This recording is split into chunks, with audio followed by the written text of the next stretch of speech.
ningafareseko naivava. Ama ningafareseko naivava.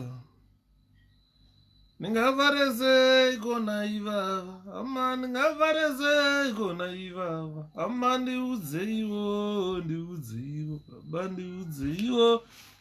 Oh, ndakaroiwa. Ndiudzeiwo, ndiudzeiwo. Baba ndiudzeiwo, ndakaroiwa. Ama ningafareseko naivava. Ama ningafareseko naivava. Ama ningafareseko naivava. Baba ningafareseko naivava. Ama ndiudzeiwo, kule sekutry muri sei. Gogo makadi gogo anata ndakasimba ndambokutsvagai kuinbox muona takutsvagai gogo kunenge kwakashata but ndaona kunge ndakachinja line refone ndo zvandaona ndakachinja foni yacho ndikachinja zvese saka ndachinja zvese ndaona something handisina nhamba yenyu saka please inbox me your number yenyu kana tapedza mukomadhivha dzimbunu makadii mukomadhivha dzimbunu mukomadheni makadii nyaya ndinotaura panapa inyaya yakanaka ndauya nenyaya yakanaka nhasi nyaya yakanaka yekuti mukomadheni mune chikwereti changu makati kana maiguru vapo Shapiro ndokufonera ndoda munoya kuinbox ndoda nhamba dzimba mbiri chete dzimba mbiri chete dzandakavenga chipatara nejeri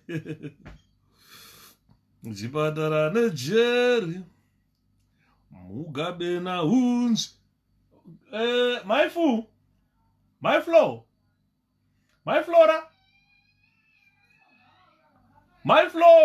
mukadzi wangu handinzwi my flow Clint nobody hears my flora 2 minutes guys imbwa mbiri chete dzandaka ndudaiza that's my flow also can you come live Okay, no, I'm not going to put it. Listen. Imbwa mbiri chete, dzandakavenga mugabe naunzvi. Ndo makore acho ataimba iwayo. Clint, can you come? I want Ashi here. Ashi, come this side. Right, there is Ashwins. Pane munhu handiti ndite live ndichiratidza my kids uyu anonzi Ashwens Ndoloyuda ava mudhara vanonzi Ashwens Ndoloyuda that footballer is known as Clint Tom Ndoloyuda. This is Ruby Ndoloyuda. Ava ndo vana vangu ava vaitaura actually don't go there. These are the 3 kids. Vana vangu vaitaurwa naruramai mudaidzei mumuzo tichiyaone vana vavo vaitaura kuti you were lying. These are my kids. Right guys. Goodbye. Come on guys. Goodbye. Okay. Bye Ashi. Pick up. Good boy. Pick up. Good boy. Close my door. I'm simply the best on top of the rest. Thank you Mkoma Fochi. Chandipa ndidaidze vana ava beautiful babies. Thank you gogo. Chandipa ndivadaidze ndakareceive ma calls ma messages asingapere ekuti hanzi kuna vamwe amai vari vechipfambiso vari kuZimbabwe vanonzi Ruramai Mashingaidze hanzi vaitaura vachiti mudaidzei Mukoma Temba auya aone vana vaaitaura.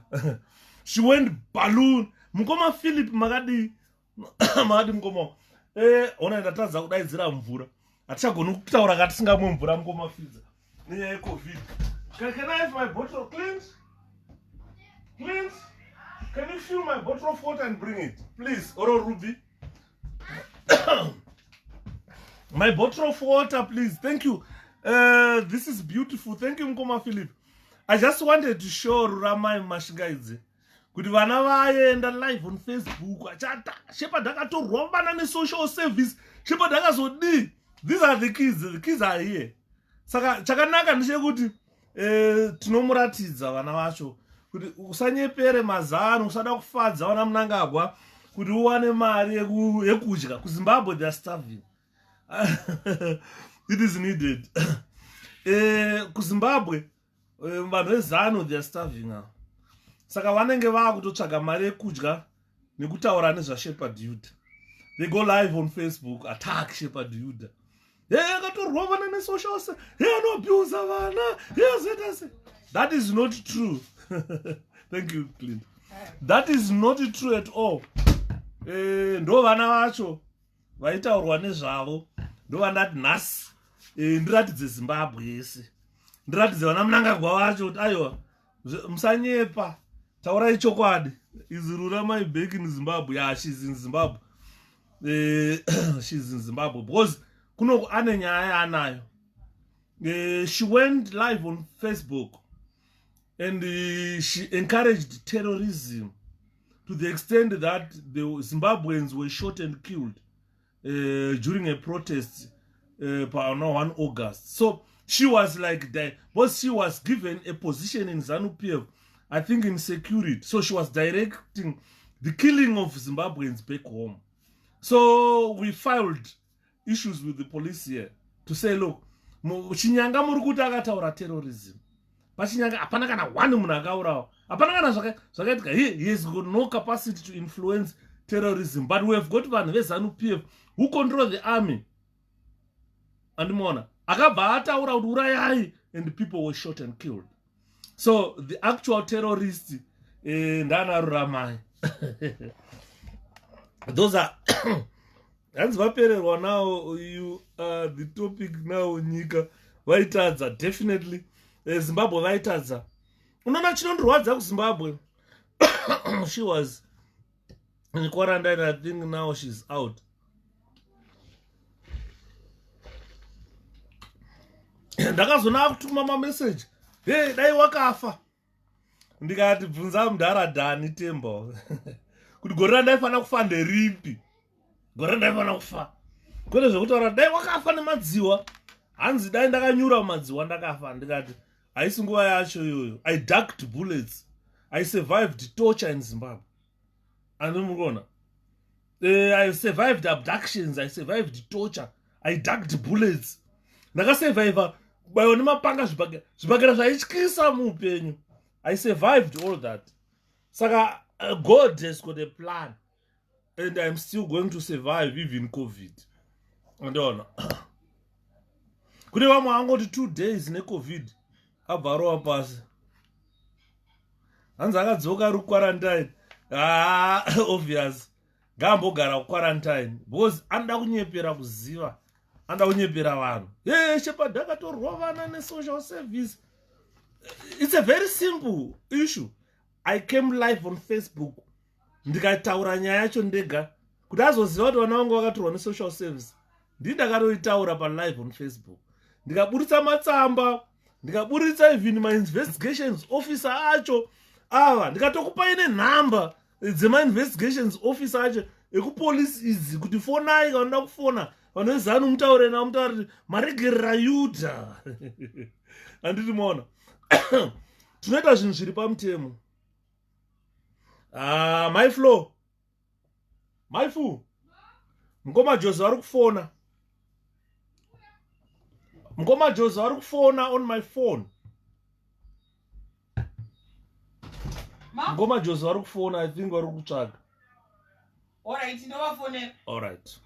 Vapi vanhu? Joe. Mukuru upi? Vairi? Waunoziva iwe. Ada nditaure ndiri palive naye. Handisuda. Saka nyaya yati kutaura ikai. Vanhu vekuZimbabwe mondiregererawo. Because problem iri apa ndeyekutaura kuti I know kuti kune vanhu vamwe vekuti they were born vachinzi ava they are not fruitful, havakwanise kuita sei kubereka vana. Andimaona, that is not a problem. Kune vamwe vanhu vakatoberekwa vachinzi havakwanise kuita mhuri. That is not a problem. That's not a problem at all. Because there are vamwe vanhu who abused themselves to the extent that they destroyed the reproductive system. Kana what destroy your reproductive system, unenge waakuona vane vana senge amendu unowaona senge chi. One, England, kana Britain or United Kingdom. I'm doing this presentation so that I let other people understand. Kuna vanhu vari kuZimbabwe vasingazivi chinonzi benefit system. There are people who are in Zimbabwe who do not understand what is benefit system. Mune a threshold, mune a level rekuti kana uchihora mari yakati haikwane kuti uchengete vana, haikwane kuti uendese vana kuchikoro, haikwane kuti udye uchiguta. Mari iri kutaurwa yandiri kutaura nezvayo yaunenge uchihora. Mari yandiri kutaura nezvayo yaunenge uchihora. Ukaipa ndikaenda kuZimbabwe, let's say I'm earning $2,000, £2,000 in this country a month. Ndikaenda kuZimbabwe, Sabina come here mudaidzi. Ndikaenda kuZimbabwe. Ndikaenda kuZimbabwe ndine £2,000 a month. Ndinotenga imba kuZimbabwe. I can go buy a house. But nyika dzino idzi, guys, I'll come back. Regai nimbodaira. No. I think it's the same number. So what I'm saying, ikauya futi idaira. Because ndofana kudaira doctor's appointment. Saka doctor is ringing me very soon. Saka number iri kubuda apo, I think kana isiri ya doctor. Let me wait. Akafona futi. Then I'll come back. So what I'm saying, Zimbabwe must understand this. In the United Kingdom, vane salary threshold yavanoziva kuti tikapa £2,000 unogona kurarama. Boss unotora 500 woterera rent the whole month. Wotora kana 100 something woterera magetsi nemvura. Woterera gas £50. Saka 650 pa £2,000. £650 unenge wabhadhara mabills ako. Wozobhadhara na phone and so forth. Unosara une a lot of money to eat. Ngekuti unongona kutenga chauna motikari chaiyo ma £200-300 kada motikari. Azvina basa kuti motikari yakaita sei, any car you can drive. But after that, government United Kingdom inopa vana ava munoona vatachi kuradza yavo vane mari dzavanopiwa weekly dzekuti kunyangwe baba namai mune yenyu yamunowana yekubasa. These kids vane mari yavo yekuti havafe vakashaya chekuti vadya nhasi kana kuti mangwana varira nenzara. It will never happen in the United Kingdom. That can only happen to Zimbabwe, where kids of my children's age, they starve to death. Not in this country. Mapurisa wakapinda munomu vakaona ndisina chikafu kana kuti ve social service vacho wakapinda vakaona ndisina chikafu chandatengira vana ndopa ndinosungwa nokuti vanokuudza kuti vana ava tiri kuvapa mari yekudya, tiri kuvapa mari yembatya. Iwewe you don't have to crack head kuti handina chikupa vana. Hautsemuke musoro, hauite BP, hauzvimbe mapapu nekufunga kuti vana vanodyei. Hapana paunomuka wakatakura basket pamusoro ndinotengesa madomasi unotengere vana chingwa. Munomuka kuti wataura kuti hauna chingwa chacho ngowapa 1 call, member of parliament anouya nedozen. Oisa mufiriji 1 week uchidya. You understand? Saka people have to understand. Musateerera vana ruramai. Haana mwana waakamborera muupenyu hwake. She doesn't even know kuti kune chinhu chinonzi child tax credit. Kune chinhu chinonzi child benefit. She doesn't know that. These are tax credits given to the kids. These are child benefits given to the children. Kunyangwe rombe rakaita sei kana rikazvara rinongopiwa mari iyoyo. Hazvina basa kuti wakaita sei, unongopiwa mari iyoyo yaunopiwa negovernment yeBritain, United Kingdom, kuchengeta vana. Government yemunomu inochengeta vana, you understand.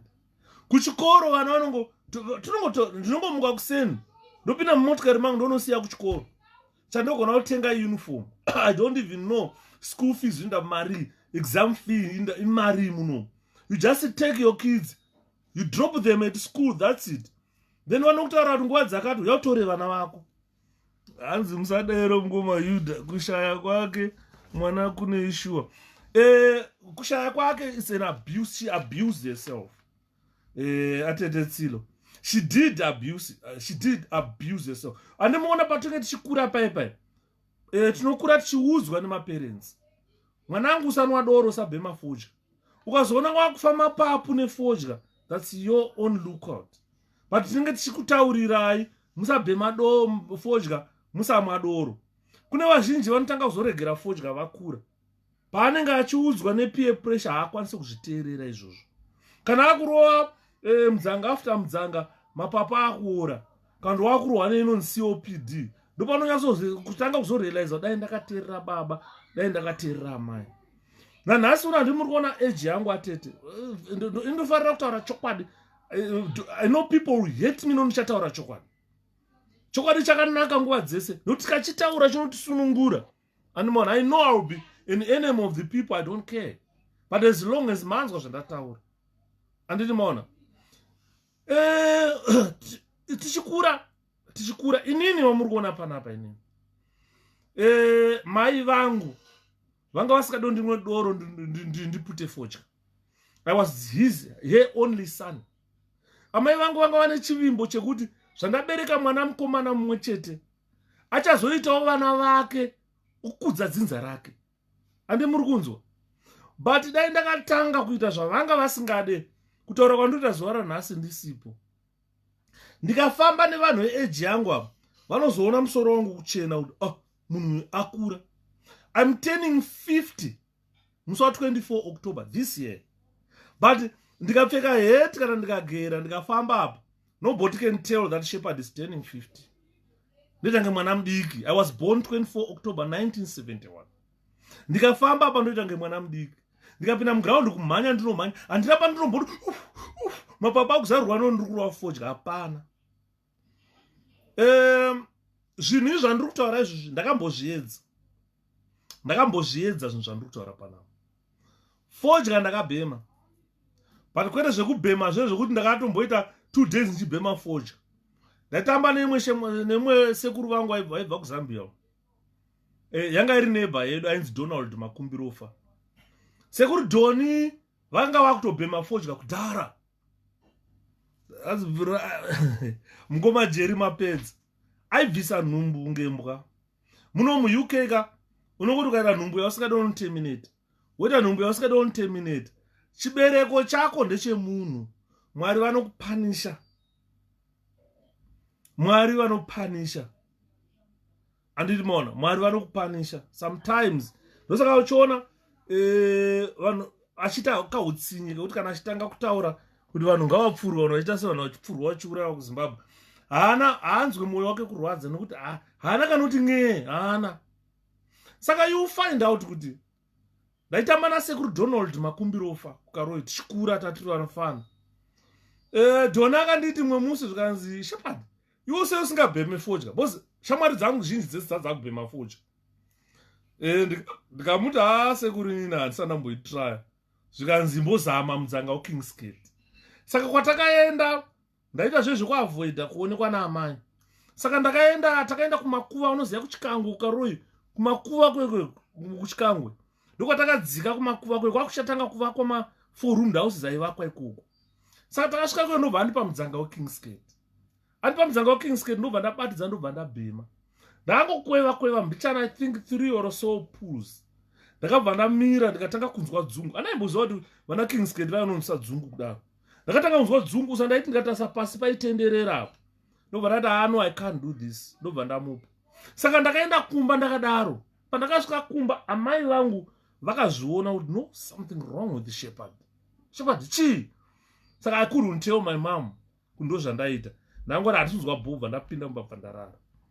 You do not need to explain yourself, Shepherd, especially when it comes issue children. Please believe me. We love you. Thank you, Gogo. Thank you so much. Ndo vanhu vokuti kana ndikaita problem ndokutaurira zvichemo zvangu. Saka you find kuti zvakanditasa kubhema fodya izvozvo. Ndobva ndambotraya kunwa doro. But chaindishamisa njo every time andaipinda mubhawa ndairohwa nababa kunzi uri kutsvagei mubhawa, get out. Ndatokura ndatove nemhuri yangu. Ndikasvika ndikagarawo pane vamwe, mudhara wangu aibva asvika kubva kuti mudhara mashaya pekutandarira here. Maiflora havako here kumba. Ndoti vari konzi endai kumba. Ndaitobviswa mubhawa, ndaiburiswa mubhawa, ndaitonge mwana mudiki nababa. To the extent yekudoro ndakabva ndashaya mukana wokurinwa. Handi muri kuona. Ndakamborinwa kudhara tichienda kuKariba kubhora. Taive negame, taitamba netimu yainzara, Zimbabwe River Authority kuKariba. Saka tine game rekuKariba, takarara kucamping. The following morning, ini ndakatiza mucamping kubva ndanorowachi Black Label. Aona zvezvokuti watengerwa Black Label, ndakarowa Black Label. Ndobva ndadzoka bva ndajamba wayo bva ndapinda mucamping. Ndapinda mucamping kuseni ndakamuka ndakunzwa kurutsa. Uzavi munhu asingatodoroka. Ndakunzwa mwoyo wangu uchidai so. Saka kuseni taimhanya kuground. Todzoka togeza, todya, topinda murori. Takuenda. Dzamadzana ndachimba kuti amani ngavarese kona iye. Amani ngavarese kona iye. Ama ndiudze iwo, ndiudze iwo. Baba ndiudze iwo, ndakaroiwa. Ndodzataimba izvozvo tichienda kumabhora. Taimba dzokuti ayo makomo, makomo ari kure. Ayo makomo, andifungisa karoi, regera kuchema. Vasakala vakataura, regera kuchema. Karoi tichanoiona. Ndodzataimba tichienda kumabhora izvozvo, dzimwe dzacho hadziimbike pane vanhu munoziva manziyo dzekubhora. Saka takapinda murori, tikarowa pasi tikaenda. Tasvika kuKariba, Kariba inopisa. Ndosaka makanzwa nezuro papresentation ndaitaura nyaya yeEmmerson Dambudzo Mnangagwa. Kuti ko mudhara Mnangagwa, chisikafu cheche vanochipfekere. Vakaenda kuna Kariba, Zambia, kwese na Malawi, unodonha ukafenda nesikafu yayo. And you woolen scarf yaunongoka zvidzipa nayo apa kuri kupisa zvekuti dhu unotsva. Kwa Julius ikoko taura hako widzo. Saka tasvika kuKariba kweko ndobva tatamba bhora. Ndakanzwa 20 minutes. Ndakanzwa zvichaiti ndikati inini ndiburitsei. Ndobva ndadaidzira kusubstitute ndobva ndabuda. Ndabuda ndakanogara panze. Ndagara panze ndakatanga kunzwa kuda kurutsa. Vamwe vakanditenga mukaka. Mudiwa zviri sei? Vanhu vakanditenga mukaka vandafurwa nevanhu. Ndobva ndambanya kutenga fresh milk iyo ndobva ndarowa pine yese ndobva ndapedza. Vakomana. Ndakazoti ndopazha ndopazha. Ndobva takaenda pamakanzwa pandakataura takaenda pachirundu pamakuti. Ndaive mukoma wangu wanzi killer, anga ari goalkeeper, ainzi Clayton, anga ari goalkeeper. Saka tamisa rori paipai takataura tikati no, ngatidzike tiende kupi? Ano Edi. Ipapa ndaipazha ana zvokutamba. Ndobva takati angodzika murori tichimhanya pamakuti paipai.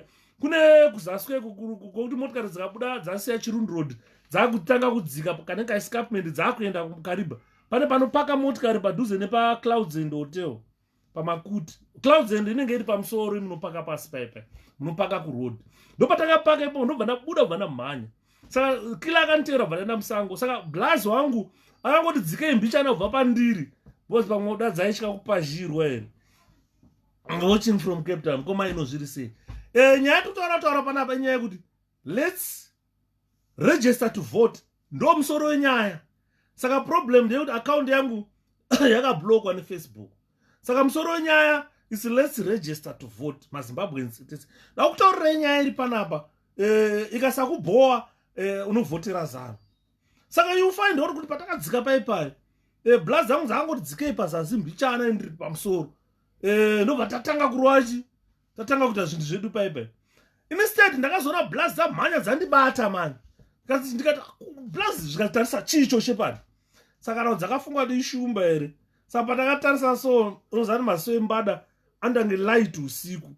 Ndakabvona kuti blazi imbada.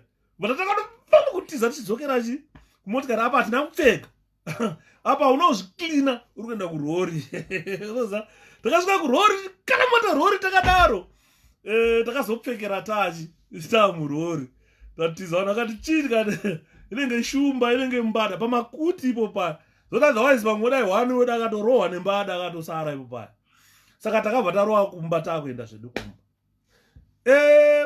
Kubva ipapo ndaiti ndikaenda mubhawa ndikaona munhu akabata castle zvezvekuti smell yecastle ndaiinzwa from afar, smell yeblack label ndaiinzwa from afar. Mwoyo wangu wakabva watanga waijunguruka nondonzwa kuda kutanja, nzwa kuda kurutsa. Saka ndakabva ndavenga chinhu chinonzi doro. Ipapo ndakabva ndavenga chinhu chinonzi doro. Ndakazomboda kuti try ndamugadhi jere neshamwari dzangu anatoro Huchi Shumba nana Chezani. Bosi atakutamba funda ndakutambawo kuHarare kutimu yainzi JJ kana kuti Harare Prison. Ndakasangana nedzimwe shangwiti dzinomwa. Ndakamboenda kunonzi kuTubes kuya kuTubes takatanga taenda kuMbare. Bosi takatamba bhora neFire Batteries that day. It was on a Sunday. I still remember that day very well. Bosi ndakagoisa 2 goals, 2 nice goals ndakagoisa. Ndikapuwa Mbari naMudhara Gijima Musindo. Akanditi mfana uyo akutamba bhora uyo number 9 weHarare Prison uyu mfana ndamuda. Ndichipedza ndichibuda muground ndakagoisa 2 goals. Kasima wagoisa 1 tikaita 3-0. Ndichibuda muground mari yaifana kupuwa fana weFire Batteries. Ndakapuwa 2 envelope naMudhara Gijima Musindo. Mamuna $100. Plus vatazoenda kwedu Mudhara Mutaramuswa ndo wanga usanchachi. Ipapo taibva tanzi muno taihora mari. Tobva tasvika tosaina mari dzedu ipapo totobuda. Saka tasvika mumabharagi Chezana akati hapana rugeza. Tungochinja tobuda toenda kuMbare.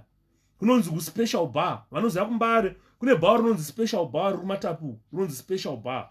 Ndiko takabva tarowa kuenda kuSpecial Bar. Tasvika paSpecial Bar paipa takasangana nematsotsi. Unoziva taishanda paRimandika. Hapana tsotsi endaisingazivi Marara. Takasvika paipa tasangana nematsotsi paya zvikanzi shangwiti dzasvika panapa. Zvikanzi vanhu vauya panapa havari free ava. Havatenge doro. Havatengi doro. Chavatengera doro. Saka takatanga kungopuwa nomwa chishangwazi muro wachi. Doro raingouya tichingorowa. That was my second time kunwa doro ndakwarara. Raingouya doro tichirowa, doro tichirowa. Saka inini semunhu anga asingano ndakabva ndadhakwa Choppers. Doro raingoramba richita sei richiuya. Shumba Richard Shumba naChezani ava vanga zvazviri zvidhakwa. Saka takabva tadhakwa tarowa doro. Matsotsi akati mashangwazi afambe netsoka muroda kuita sei tikatoda kuenda kuTubes mutown. Zvikanzi alright ndobva tahayirwa taxi nematsotsi. Ndobva tafamba bva tapinda mutown. Tapinda mutown inini ndichifamba kubva mutaxi mai kupinda muTubes handichakwanisi. Ndobva tasangana pane mufana anonzi Keda, ainzi Keda so yanga ari gay mufana yena. Ainzi Keda. Ukabvunza vanhu vakagara zviri sei Hilda. Ukabvunza vanhu vakagara kuHarare pane mufana ainzi Keda aita zvechingochani ainzi Keda so. Aifarira kunwira muTubes mufana yeye. Saka takabva tapinda muTubes. Tapinda muTubes saka mugara mune disco. Saka disco rero rakatanga wangu. Baba ndobva ndatanga kuriti kurirutsa. Thanks Laxon. Ndobva rangu ratanga kubuda ndakurutsa muTubes memo. Apa ndikurutsa ndandasangasa masese Black Label zvanandamwa kuMbare zvazvi. Vanhu rutsa. Saka mune mabhaunza akamwemwe. Mabhaunza awo yandibatirana mabhaunza. Boys rangu Chezani naShumba wayo zvikanzi zviite. Kurutsa haisi mhosva aguta kanda kutenga achinwa munomu. Mabhaunza ndobva undizvuzvurudzira panze. Pakangoyamwe mufana ainzi Keda. Maxine. Alright. Vana muchinja ashwenzi. Alright. Behind. Alright. Pakangoya mufana ainzi Keda. Keda asvika paipa zvikanzi guys murume muri kuzvuzvurudza munomuziva here zvikanzi shangwazi musabata muri kupara mhosva komana parima ndamupagarire varume ava. Saka akabva anzi saka mabhaunzi akabva andisiya. Keda ndobva andibata kuti shangwazi garai apa. Ndobva ndagadzikwa pasi bva vatanga kuklina vanhu vaklina mumabhawa vayo. Boys rangu bva ragara apo Chezani akurara. Saka gare naona Kedha ari kuya nedoro. Ndikati Kedha uri wandiuraya newazvikanzi rova mudhara. Ndikati akomana usadaro so. Ndikuri humwe uri kubuda, humwe uri kuuya kunzi ndidzikise futi. Saka ndakabva ndati ndobva ndagara. Saka ini ndangovhurwa doro ndofunga mabhotoro 4 akavhurwa agadzikwa. Saka ndaingodutira unosana nawo dhakwa ringe richingoenda kunge mvura. Ndobva ndaita knock off. Saka boys rakabva yashapiro aita aguta ndei. Saka takabva tabuda pipe mutubes takurwa pasi. Ndobva tafamba bva tanopinda nyaya bva tanopinda muna Harare inonzi chiko chipaki cheche. Chipaki cheche chiri padhuze paMikuzi. Tasvika pachipaki cheche bva tapinda kwakadonhedzwa Sisuru dzika. Tapinda tasvika mukati miyama ikati ngatimbomirai panapa. Takambomirapo tikamboita competition yekurutsa. Bozi doro raingobudu uchingobudu doro. Saka tafamba takanosvika paTomlinson paMorris pagedhi pai pane makurutu. Tasvika pamakurutu pai apa tiri kuimba tiri kupinda. Makurutu atanga akanyarara ikati pfutseke kunyaradzwa nemukurutu wafana taapagedhi pai abva ratanga kurutsira pagedhi pai ropindai batapinda batarwa basi anobuda gedhi rekuseri rekuenda kuTomlinson. Takafamba tichirutsa unosvika kumba. Tasvika kuDeni Harare Gardens tasvika kuDeni pamabharaki pataigara. Chezani manje amene akaita sendo varutsira shumba. Arutsira shumba bva zvatanga zvibhagira paipa kurova. Ndi kubata manje. Vakajera akarara vanhu vakurovana panze nokuti Chezani anga arutsira shumba. Saka takabva tarara kuseni kwacho ndakamuka ndakukwanisa kuenda kubasa. Ndakarwara yanga iri Mande. Saka mudhara musi waingoziva kuti vafana ava vakawina game ukapa mari kazhinji maMande havauyi. Saka ndakabva ndarwara ndakazobuda ipapo ndisiri muuniform chienda kukiriniki. Svika kukiriniki ukanzi temperature iri hai baba amene kuti bhabharasi rokwidza temperature. Kubva ipapo handina kuzonwa chinhu chinonzi wawa. Muri kuona? Saka sometimes vanhu vanoona ndisikachembere vanofunga kuti pamwe uda mheno zvandoshandisa hapana chandoshandisa. Wawa nefodya takazviramba. Saka tiri kutaura nyaya yekuti vanhu endai munorejista kuvhota. Zvandinotaura kuti vanhu endai munorejista kuvhota zviri kubva panyaya dzanarurama idzi. Kuti kana wapinda kuZANU-PF you are an occult. Wapinda kuculture yekuti hauzengurire kutuka vanhu vakuru vakaita seisusu. Unoona mukadzi mukuru, unoona mwana mudiki akaita saruramai ane zamu rakamira kuti twi asina hake chibereko hachina basa bozi akachita misuse. Anomira kutuka chekuti chako kuita live on Facebook kuda kunetsana nemunhu akaita seni. Isito kuitira live inorwadza. Unoona chino ndosaka pichona sometimes ndinolimita mawords ekutaura nekuti ndoziva kuti most of the people are watching with their families. Yudha kutaura. A lot of people go switch on vamwe vanoisa paTV vachiona kuti Yudha kutaura.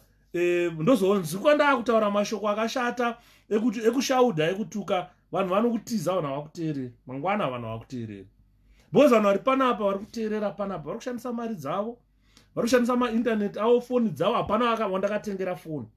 Vanenge vachiya kuzoda kuteerera vachinzwa zvinhu zvine musoro kwete kuya kuzoteerera vachinzwa tichituka. Kune kunotukwa kwekuti ukaenda ikoko ndiona kuti vanhu vari kutori busy kutuka ikoko. Varipo vanotuka tinovaziva vanotuka. Ngoti pfekwa namaitituko kuZANU unotukwa ukazvirega. Mom, how are you? Endai kwana maititi kuZANU kunana Madam Boss unotukwa ukazvirega. Anouya kuti musada chekuti chako block. Avo ndo vanotuka. Isakanzi tisatuka vanhu tidzidzise vanhu kuti chii chinonzi Zimbabwe. Most of the time when I'm live on Facebook ndikuya kuzodzidzisa maZimbabweans what is Zimbabwe. Chii chatoda muZimbabwe chatiri kuda at the moment is to make people register and vote. Vanhu havambofa vakarejista nekuvhota vakauya kanzwa ndaakutuka vanhu panapa. Andimona. Saka tinenge tichitukwa nevanhu vakaita sana Ruramai vokuti ukamutarisa she can't even afford to buy her own pen anomira kutengerwa neZANU. She can't buy a pen. Anomirira kutengerwa neZANU-PF. Handina chinhu chandakafa ndakawana kuZANU chandakadya chinhu cheZANU-PF. Handina munhu anondibhainda kuti usataure zvekuti nekuti handidyi chinhu chemunhu. Andinoona mukoma Albert zviri sei. mukoma ebed makadi namukoma Albert. Saka ukaona waenda kuZanu PF, ukaona wapindana neZanu PF, wapinda muZanu PF, wapinda kune chikwambo chinonwa ropa, wapinda kune chikwambo chinonwa ropa. ZANU PF chikwambo chinonwa ropa. Saka unoona zvinoita chikwambo kana wapinda ukangotadza kutaura wamwiwa ropa, ukada kudzoka kumashure wamwiwa ropa. Anditi maona zviri se manja. Saka you find that ndatombo maskati, why ndikutaurira vanhu kuti let's register to vote, it's because of things that we see that happens. Unoona maskati in the afternoon ndatomboita problem nambuya vanonzi Feresu vaya vazopesera vakusenda ma message ekuti I'm going to anzi nambuya Shinga Feresu, Shinga Feresu. I'm not going deep nezvaanga achitaura. Vanozviti vanonzi is a professor. Ndakakonfirma definitely she's a professor. Mbuya Feresu ndataura nawo maskati. Unoona sometimes chinhu chinonzi rukudzo, kuti ene rukudzo usaataka vanhu, you earn rukudzo. Mbuya Feresu, I think she's around 75 years old. Ndavabvunza ndikadambudziko renyu Mbuya Feresu na President Nelson Chamisa nderei. Kazhinji kacho rinogona kuve riri godo neshanje, kuti mwana ane 42 years kana 40 years atoenda muelection adya mudhara ane 75 years, dambudzo wadyiwa naChamisa. Saka iyoyo yekuti Chamisa defeated Emerson Mnangagwa hazvina kuitira Mbuya Feresu zvakanaka. Vanoti pese pavanoenda paFacebook pavo, pese pavanoenda kana paTwitter pavo, basa ravo is to attack Nelson Chamisa. Ndopandandivabvunza ndikati tiri kutaura tiri tu imimi neni, behind the back hapana munhu ari kuzviona. Chii Mbuya, chii chanetsa? Mukatarisa makore enyu imimi muri twice older than Nelson Chamisa, but time yenyu you failed kuchallenge bad things that ZANU PF was doing. Ingadai kutaura kwatosho tina president wechikadzi anonzi Shinga Feresu, but your failures don't be angry. Kutuka Nelson Chamisa will never make you important. Kana muda kutsvaga kuzikanwa nenyika nekuti watuka Nelson Chamisa. Ndikamuti as long as uchituka Nelson Chamisa, you are inviting vanhu vakaita saShepherd Yuda. I'm not going to let you attack Chamisa, because Chamisa hakupindure, ndo zvaakanakira. Nelson Chamisa will never answer you. Kana vamutuka sei, andanga asiri kuzviona, andanga asipo. Vose vanobva kwaGutu, Mbuya Feresu vanobva kwaMucheka yaora, where there a family shop. Animaona. Saka ndamuudza ngati as long as uchituka Nelson Chamisa, uchinyora Chamisa zvoti zvakatemisa zvavo, hatisi kuzokuspare. So pandavadaro Mbuya Feresu vabva vatanga kuputika, ndasikazoiti sewage Mbuya wewe. Zvinobuda mukanwa mavo neage yavo hazvienderani. Vakutanga kutuka, vatuka zvekuti ndavatarisa so. Ndikati Mbuya, machena imimi. Musoro wenyu ndikati ndakakutarisa machena. Ndikadzika nemi kunosvika kutsoka uko. Maunyana, machembera, mapera, maunyana.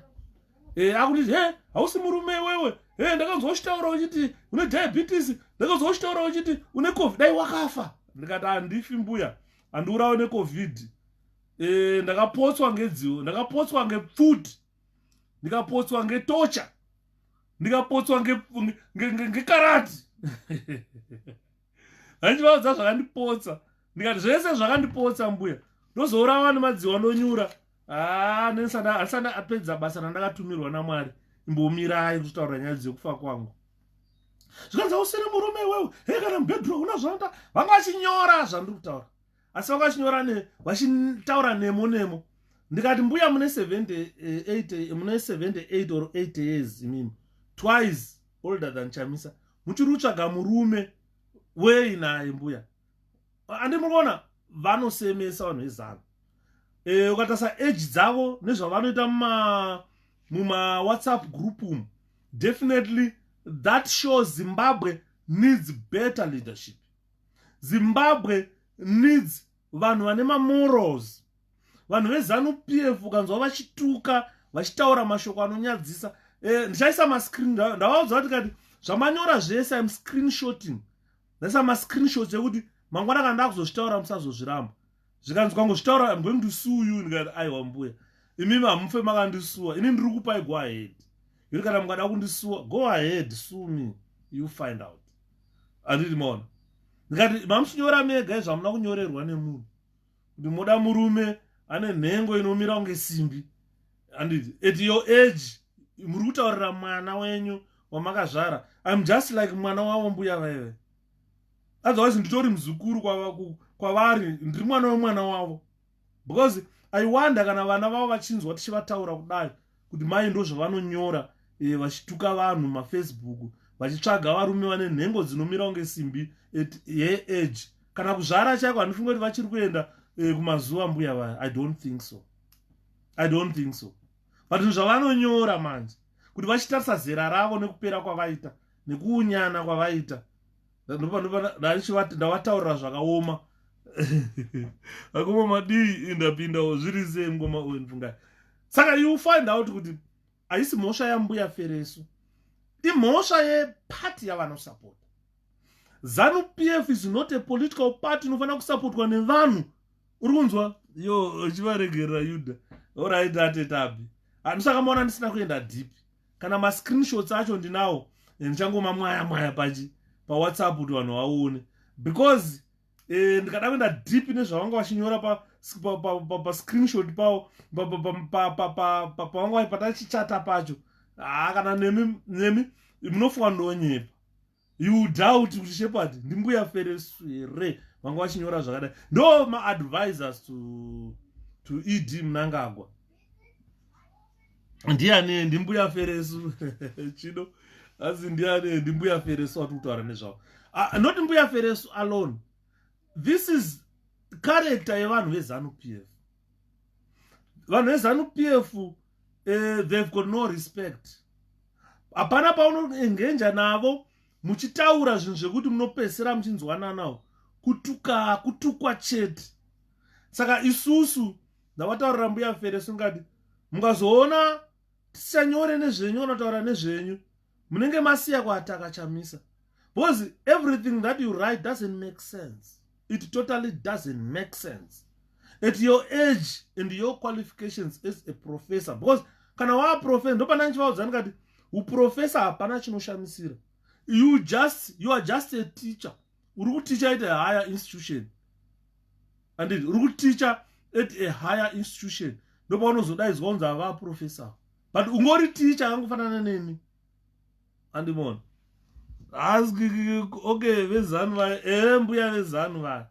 Saka havana hunhu, ndavati mbuya makafumuka. Zvamuri kunyora izvi kufumuka. Ndikakuisai pa Facebook mbuya, muri kundikumurira dress. Kuti ndikuone. Ini handikudi. Muri kutizama kuda kundipa munganyenga mwana akaita seni. Inini kana mwana ane 14 years ndorora. Dai ndiri kwamarange ndine kangu so ke 14. Andi kunyange ndaizosungwa kuenda kujera asingadai ndine kangu ke 14. Bosi kana ndikaenda kamwana kadiki ndikagera ndebvu dzachena idzi. Nyangobuda panze ndikati baby ndeipi. Ndinokawana ka 18 years ndorora. At my age. But mbuya Feresu vakamira pa road apa. Vakaona mwana wa 18 years vakamuti ndeipi. Vanotukwa zvekutukwa zviya. Good night Shabiro. Mangwana basa thanks Hilda. Chava pane latest yandabata nhasi. Ndokubata ikuseri. Nevanhu vezanu ndibatei mukoma tawanda musaregere ndo dzatiri kuda idzodzo. Musaregere kundibata. Saka you find out kuti a good example amene mira ndone nditry kuloga ku WhatsApp yangu pa computer because it is on the phone. Ndirakuratidzai a good example kuti vanhu vezanu PF vakambomira sei. Ndine nyaya iri kwazvimba. Ina sekuru vakarepa mwana. Sekuru ava varepa mwana nyaya yacho vakunzi ayo sekuru taurai tikupei mombe vada kuti varipwe mombe nyaya yerepu kesi yoroverwa pasi. Tine nyaya yemufana wekwazimondi uchitungwiza akauraya mukadzi. You still remember nyaya yemufana weyokubaya mukadzi nebanga akauraya musikana uyo yakangotsikirwa pasi nanhasi haisati yasurovhwa. Saka pane nyaya dzakawanda dzatichataura especially dzanambuya Fereso avo neZANU-PF yavo nemamedharas avo neZANU-PF yavo nekushaya direction kweZANU-PF kwatisvitsa patiri nhasi. Nachema ndichitarisa boys rakadhipotwa kwaenda 7 nandivatarisa vachishungurudzwa vachimhanyiswa vachinyorwa mapepa vachibhazi riripo vaendeswa kukwarandine kuita sei. You understand? Imhosva yeZANU-PF yese iyoyo. Saka nyaya iripo, ladies and gentlemen, inyaya yekuti iwewe neni tine hama dzatakasiya kumusha. Hama dzedu idzodzo ma-extended families kwakaroorwa vana nekwakaroora vana dzinenge yamhuri imwe chete. Let's call them. Let's text them ma-messages. Tivataurire kuti nai upenyu hwamuri kurarama ndoupenyu hwamuri kuda here. Nekuti vamwe vacho kubva vazvarwa havasati vavhota. Asi munhu ane makore kuti anoenda kunorejista kuvhota, ovhota ozvisunungura. Ende vanhu yavo machemero avanoita vasingavhotewa, he upenyu hwazooma, he suwe zviri kungoerera muno, he zvazodii. Hazvishandi kana iwewe usina kurejista kuvhota. Ande munzwa nyaya yatiri. Youth, you are the only people who can liberate yourselves. Ndauzwa nemwe munhu zvikanshepard zvekupreacha kuti kuZimbabwe muitike hondo, youth itore pfuti ipinde kunorwisana, avanhu ava vaindi. Bozi vafana vajaira kubhema na cocaine, vajaira kubhema mbanje. They can't wage a war. The best thing hondo yavanokwanisa kurwa vafana kutoenda kunorejista kuvhota. Musi wekuvhota pashaike kana one youth inovhotera ZANU. And the majority of people registered to vote must be youth. A very good example of what we witnessed in Zambia. You understand? Hanzi tinobirwa sei atete abi. Because mukwana patobirwa ma-results pai. Kungoti mi maisa X yenyu motobuda moenda kumba.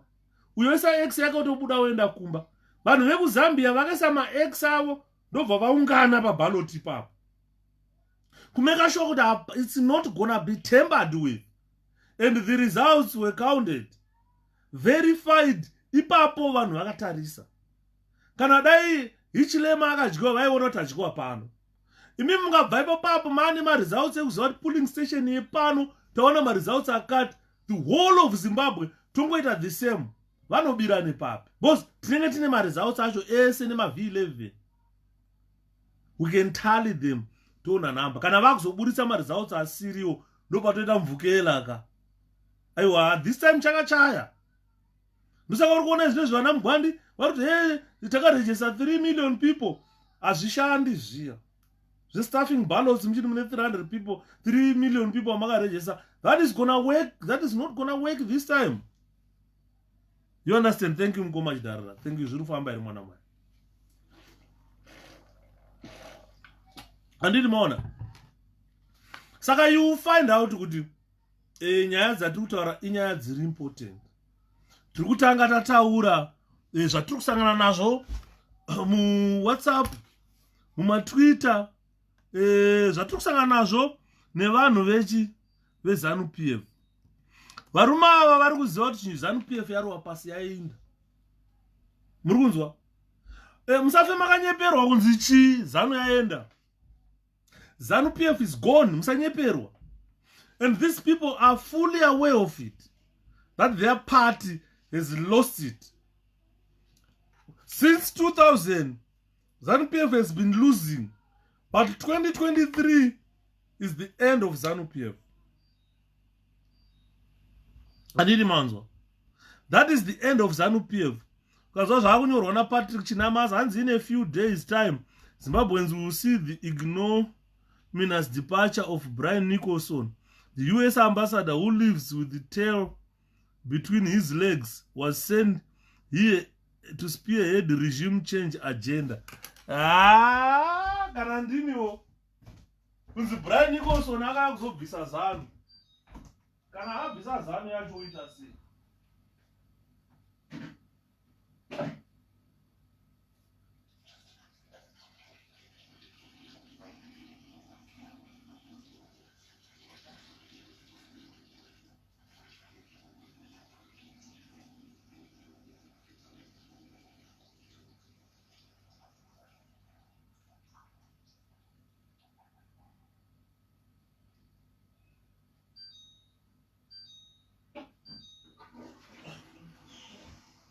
ZANU-PF unoziva unonzi kuhukura. ZANU-PF is just barking. No, ndana unosiya madam waenda kubasa nachitarisa kuti vana vaenda kupi. Vari kutora mazita muma WhatsApp group ari kunzi mavhoti zvakaoma. Madam waenda kubasa nachitarisa vana kuti vari kuitei. Saka maona ndozvandisaka maona pandatanga presentation inoi ndadaidza vana vangu vari kunzi naRurama yakaita live achiudza vana munanga agwa kuZimbabwe kuti Shepherd akatorwa vana child abuse. If these kids were abused, social service and police havakwanise kudzosera vana kwavano abuse. Vati mubate ipapo. Social service and police haikwanise kudzosera vana kuna baba namai vari abusive. Ndosaka mandadaidza vana vamwe ngati uyai muonekwe zvekunzi akatorwa vana akazvina sei. Those are blue lies, blatant lies from ZANU-PF. Hakuna chokwadi chinobuda kubva mumuromo womunhu weZANU. Garai maziva izvozvo. Ndakasimba mukomakumbi zviri sei. Ndoti maZimbabwenzi mugare makaziva. Hakuna chokwadi chinobuda mukanwa memunhu weZANU-PF. Munhu weZANU-PF chaanotaura kutuka nekuti havasina hope kugadzira nyika. MaZimbabwenzi tine problem yekuti government ikakugadzirirai road munhu akutoti development, that is not development. Muno muEngland munomu ndikafamba dai kuri kuti but ndaifamba ndichikuratidza ine truck pandachidrive truck pepe I showed you road works anoitwa muno muUK every day. Hapana road inenge isina vanhu vanomaintain every day. Population yamunoona inomaintaina road yai dai kuri kuZimbabwe probably it's half of Zimbabwe population inenge iri mumaroad 8 million people vanenge vachigadzira road on daily basis muUK. Hapana road kunobuda kuWales, Scotland, Ireland yaunoona isingagadzirwe every day. Ukaverenga vanenge varipo ukavaverenga the whole nation vanogona kusvika 8 million. Dai tine infrastructure yakadaro kuZimbabwe tine 8 million people vari kugadzira road. Ingadai so tichitotsvaga labor from outside. Saka vanhu veZANU-PF havana chokwadi chavanokutaurirai. Munhu akaita bembera akakumura akatamba akaridza ameno music yaitambwa ainzi Shepherd Yuda atorwa vana. Shepherd abuses his kids. They are my kids. Never abused in a day. This is why vari pano vana dedi wavo. And vanhu vanondiziva kuti chinhu chandinoda muupenyu hwangu are my kids. Chet ndambotaura pakutanga ndikati I was born the only son. The only thing that I value in my life are my children. I don't value motkari. I don't value hembe kupfeka. I don't value TV kana computer kana chi. What I value are my kids, my children. Ndo chipo chandinacho. Mkoma obi zviri sei. Saka you find vanhu vakaita sana Patrick Chinamasa dakutaurirai vanhu veZANU-PF the way they think. Dogs are much better than vanhu veZANU. Much better. A dog imbwa ndofunga yanobata tsuro nokuigira yekupa unobvura wodya. Munhu weZANU-PF haana chanokuigira. Ukazoona anozouya musi wekuvhota ukunzi mangwana enda unondivhotera ndopaunoona munhu weZANU-PF. Point of correction, your honorable, it's not all Zimbabweans but some Zimbabweans. Thank you Mkomadiv. So if you look at some Zimbabweans the way they think, let me use mukoma diverse language some Zimbabweans vane shanje neupenyu hwako ndochokwadi mukoma Henry the way Mazanu wants to talk about Shepherd Yuda it's like hanzi vanhu MDC havakude iwewe MDC havakude and you don't know that iwe ndikati anonzi MDC asikadii ndiani anonzi MDC because MDC is a very big organization ndikasadiwa nemunhu wani kuMDC hazvinoti handiwe nevese you understand andofara nekuona a long time from Mozambique. Thank you so much, Rosa. Thank you. So you find what these idiots write, like Patrick Chinamasa. He wrote here that Brian Nicholson, the US ambassador, is going back with his terror between legs, presented his credential, he worked tirelessly for regime change, which is not true. An ambassador represent the interests of his country in your country. He does not determine who governs that country. So sometimes I thought Vanachina Masa, vanhu vanoziva protocol. Kuti when you are an ambassador, what's your duty? When I'm an ambassador, Zimbabwe ambassador, my duties are for diplomatic duties, where I don't determine who must govern Britain. When you are an ambassador here, you don't tell British people to say, go vote Corbyn to run Britain. No, you don't do that. That is not the duty of an ambassador. And Brian Nicholson never did that. So the problem is, Vanachina Masa do not understand diplomatic or diplomacy. They don't understand it. As he was talking about impending 2013 constitution, did you, anyone who talks about that constitution to you is talking about the regime change? Why? So these are people asking Chinamasa that Nicholson was talking about your constitution, 2013 constitution. And to ZANU-PF, anyone talking about constitution is what? Is a regime change agent. And I don't understand why Chinamasa thinks that his regime must not be changed. What's special about his regime? So this is why I am encouraging Zimbabweans, young Zimbabweans, this is time to go register to vote. If you want change in your lifetime, if you want to buy your own shoes, if you want to wear a suit, if you want to drive a car, if you want to have a roof over your head, this is time to think when you are young what you want. Because it's time to change the government. Don't follow Marcelouts Agadasana Chinamasa. Chinamasa, these people, they destroyed Robert Mugabe. They did destroy Robert Mugabe. And the Judas Iscariot, like Constantino Chiwenga, these are the people who sold Robert Mugabe. As machinja isusu, atina kana musi wanu watakati, we want to remove Mugabe unconstitutionally. Never in a day. But surprisingly, ZANU-PF went on to remove Mugabe unconstitutionally.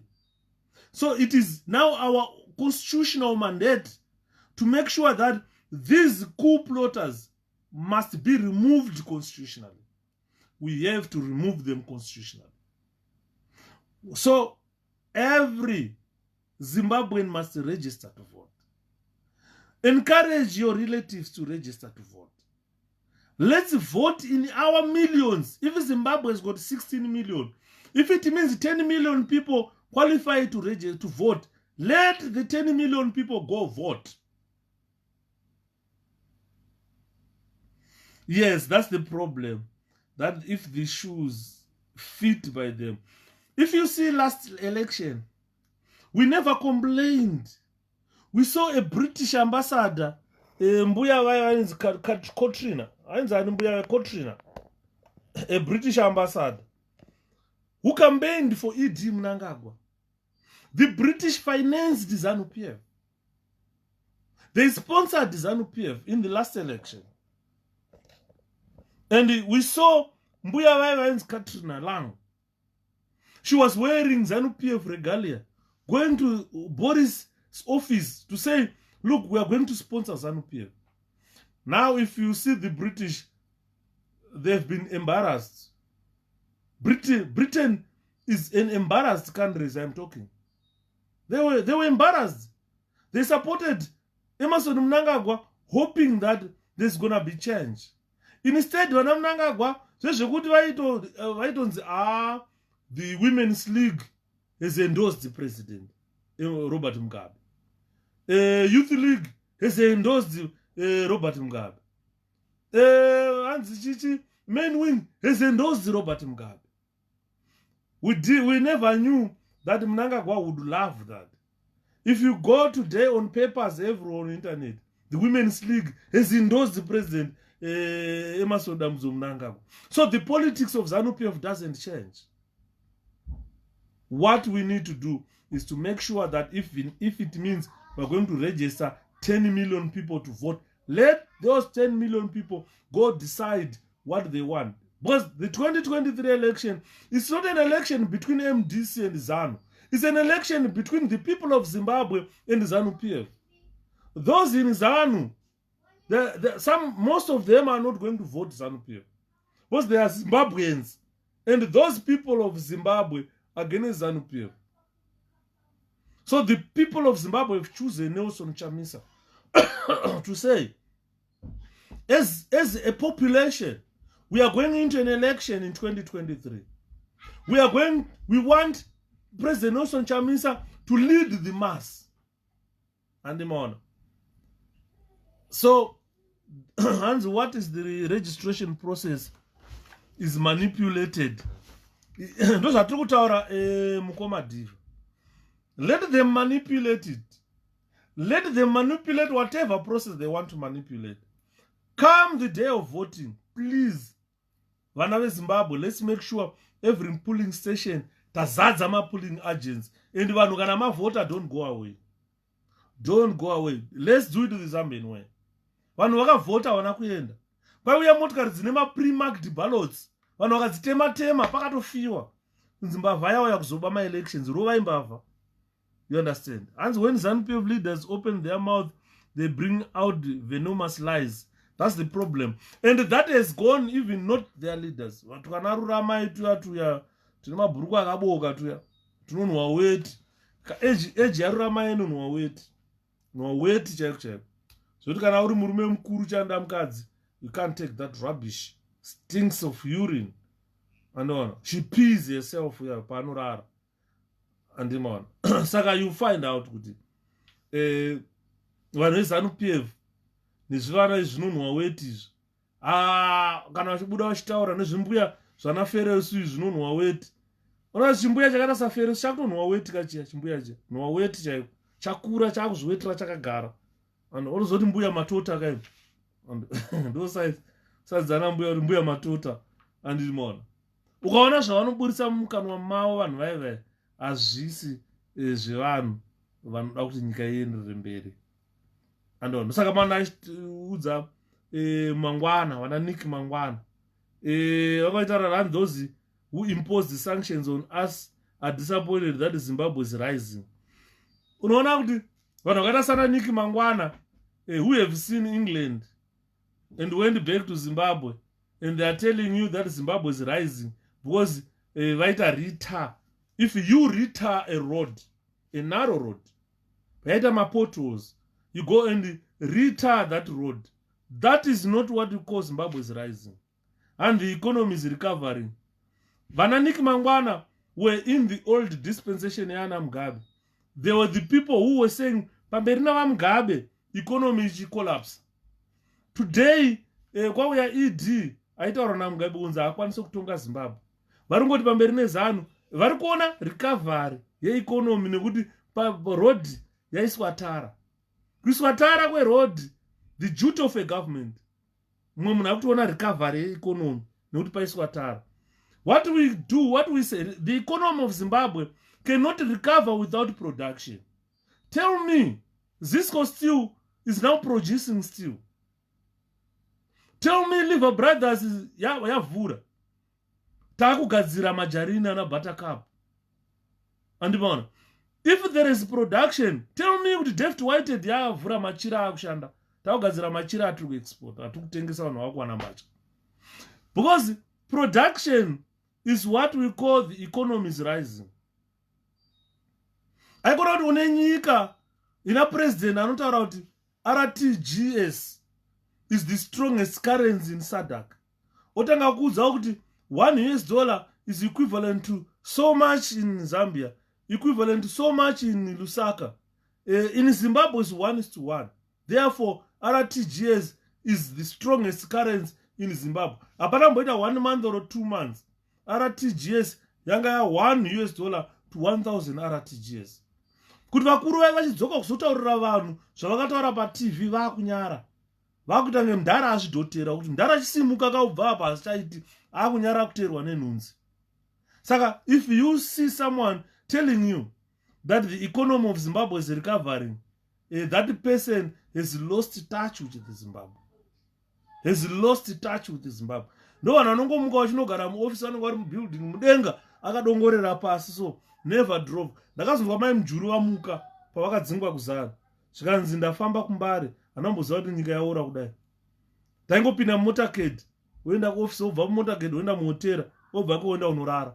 The rest of her life is vice president wenyika. She has never been kuMbare. She only went kuMbare adzingwa kuzana. Mugabe only went kuMbare adzingwa kuzana. Akanoona zvakaita mafloods, akanoona zvaita nyika. Unonzwa vakutaura kuti tasikazivi kuti nyika yakaora kudaro. These are the people like Wananiki Mangwana, vanova vachikutaurira kuti hanzi the economy is recovering. Honestly, munhu akadai mukanomusiya paMbare anorohwa akafa nevanhu. Because he doesn't know the truth. He doesn't know what is happening in his country. And our institutions are strengthening. Saka ndachifutadza kuziva ma-institutions arikutaurwa naNaniki Mangwana ndeapo. Our democracy is taking root. Ungandaura kuti Zimbabwe ine democracy. Honestly, can someone say Zimbabwe ine democracy? Saka rikuona vanhu vasina reality. We have lost touch with the Zimbabwe like the Nick Mangwanas. Wananiki Mangwana havatooni. They have lost touch with the Zimbabwe. Andimona. Saka vakangofanana naNaniki Mangwana ava, they sing for their supper. Vangofanana nana Philip Chiangwa. You see, vachiseka. Vanoti, rich man guys. Vana Chiangwa ava. Ndaona imwe video yaifamba Chiangwa ana madiro vachiti vari kuenda Mount Darwin here, vachiti munhu wese kwaamai. Hapana kumboita 2-3 weeks Grace Mugabe abviswa. Ndakatanga kunzwa vakuchema kuti idipfe nezuro waiti munhu wese kwaamai, nhasi kuti idipfe. These are the people kuti nhasi ari kwaamai, mangwana ave staunch supporter, I'm terrorist. Andimona, ma-terrorist. These are the people who brought Zimbabwe to its knees. Mabira aita wanachia, wakamzwa vachitaura kuti hanzi kunobvumirwa munhu kubva kunze kwenyika kuya kuzoba. Ini ndiri muno mundiramidza kuba. Andikuona.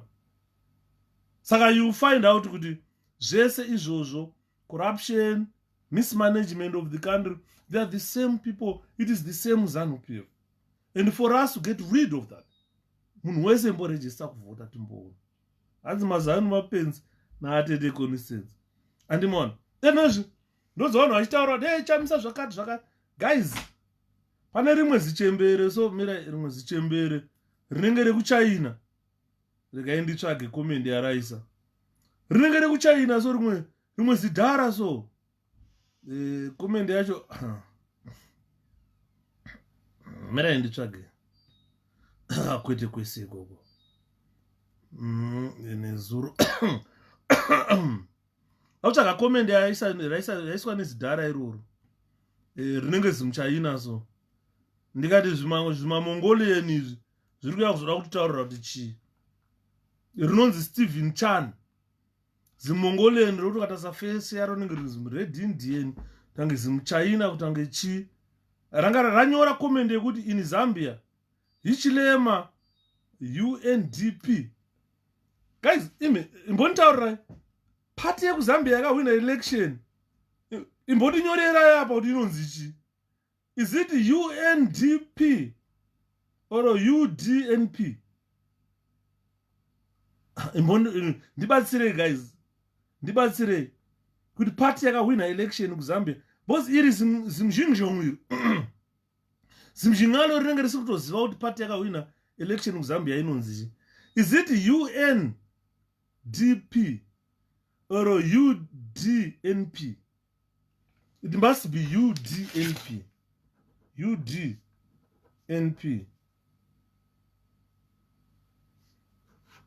I don't think it's UNDP. UNDP is a Zimbabwean part. UPDN.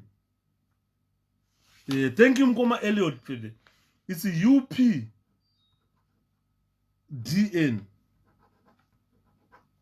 Because UNDP, that must be a Zimbabwean part.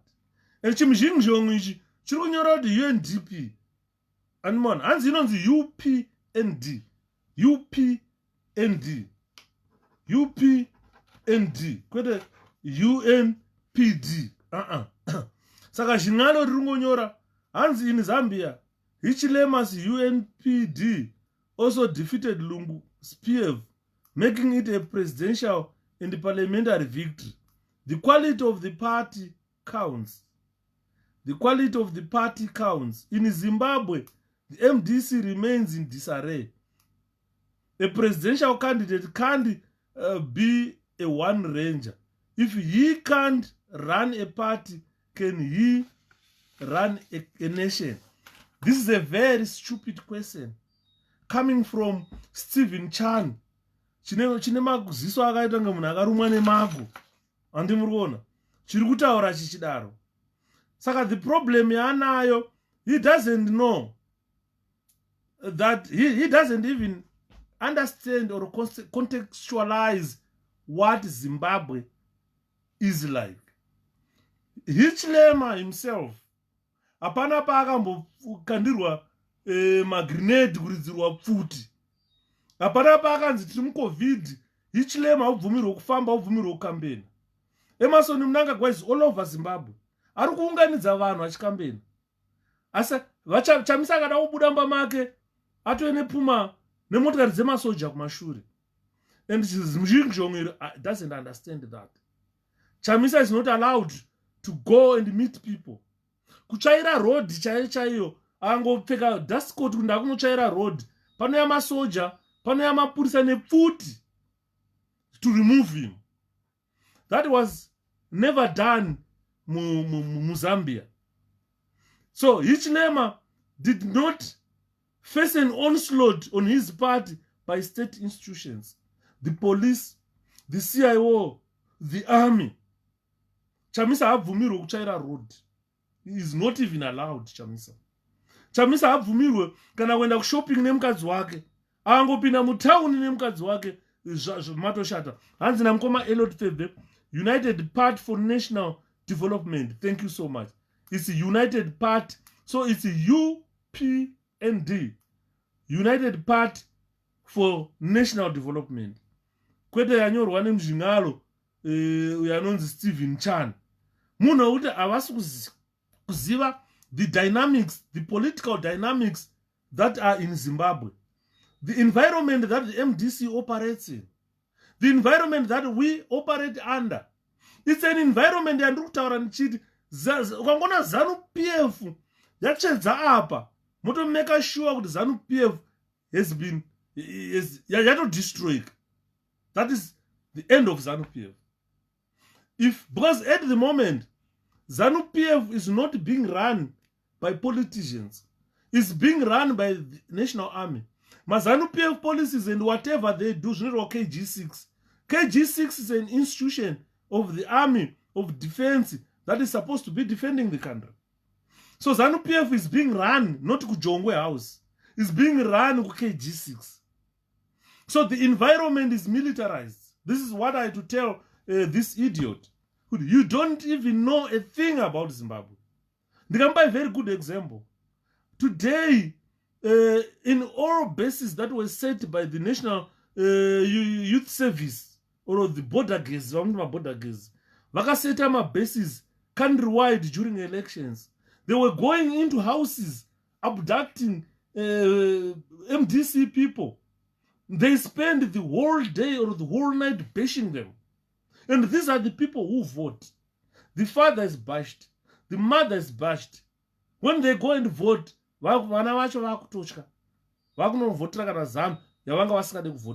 saw the mother being bashed. They saw the father being bashed. So that type of environment is the environment that we have operated under.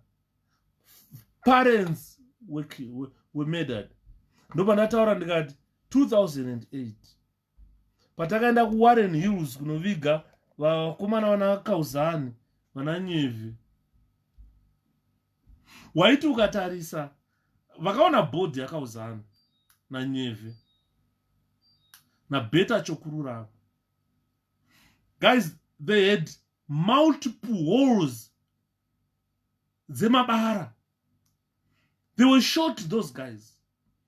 Ukatarisa bhodhi yaNyevi yaman soldier Kauzani. Vafana vasati vaurayiwa vakatokonurwa maziso. The eyes were gouged off sockets. The tongues were cut, private parts were removed. Guys, trukutaura ZANU-PF here. A political party iri kunzi Nana Chani vachamisa is a lone ranger. They killed vana vaiva zvinorwadza. Vana Kauzani vasati vaurayiwa vakatanga kutokonurwa maziso. Imbozvibaya chigunwe. Imbozvibaya chigunwe chako unzwa kuti unorwadziwa sei. Mumwe munhu ari kupinza banga kubvisa ziso rako. Mumwe munhu ari kupinza banga kubvisa ziso rako. Uri kuchema baiwe kubata rurimi kudhonza kucheka. Andiri. Pari kuchekwa rurimi uri kutokonurwa maziso, mumwe akabata zvombo ari kucheka. Vanhu vechirume, I know kuti vakadzi, they don't understand this much. Munhu wechirume rowa bhutsu, karohwa nebhora pamberi pako, arohwa nebhora. Unoita mazuva chitadza kufamba uchema rohwa nebhora. Chiimagine mumwe munhu akabata banga ari kucheka zvombo zvako ari kubvisa. Ari kutokonora maziso uri mupenyu. Vakomana vakafa rufu runorwadza. Vanhu vakaona vakomana ava mabhodhis avo kana kuti vanhu vainzwa vachichema vachiurawa. Those people vanokutaurira kuti tikasavhotera ZANU tinourawa. Ndokwatakuda kuita detoxicate ikoko. Ndiri kutaura vanhu vakaurawa, vanhu vandakanoviga, vanhu vandakaona mabhodhis avo. Guys, let me come back. Nimbodaira doctor, sorry. I need to answer doctor. Sorry, guys.